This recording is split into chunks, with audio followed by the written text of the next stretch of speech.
ইতিহাসের মধ্যে আজকের এই 26 তারিখ স্বর্ণাক্ষরে লেখা থাকবে।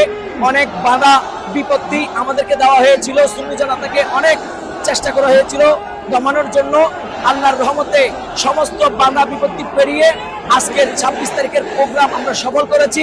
আজকের ঢাকার প্রত্যেকটা গলিতে গলিতে লক্ষ লক্ষ মানুষের সমাগমে আজকে মুখরিত হয়েছে। আজকে নারে রিসালাতের স্লোগানে আজকে ঢাকার আকাশ বাতাস প্রকম্পিত হয়েছে।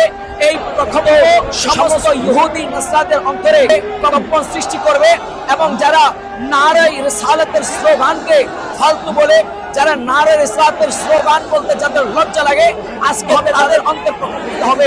আলহামদুলিল্লাহ দেখতে পাচ্ছেন আজকে লক্ষ লক্ষ মানুষের জমায়েত ঢাকার জমিনে।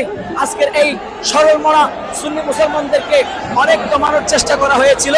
আল্লাহর রহমতে আমার নবীর সদকায়, আমার নবীর দয়ায় আজকে সুন্নি মুসলমানদেরকে দমিয়ে রাখা যায় নাই। বাংলার প্রত্যন্ত অঞ্চল থেকে সমস্ত সরল মরা মুসলমানরা একত্রিত হয়েছে।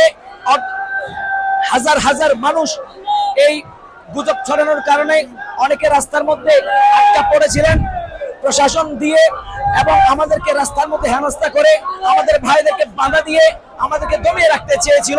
আল্লাহর রহমতে আজকে আমাদেরকে দমিয়ে রাখতে পারে নাই। আজকের এই 26শে জুলাই আমাদের নতুন অধ্যায়ের সূচনা হয়েছে আলহামদুলিল্লাহ।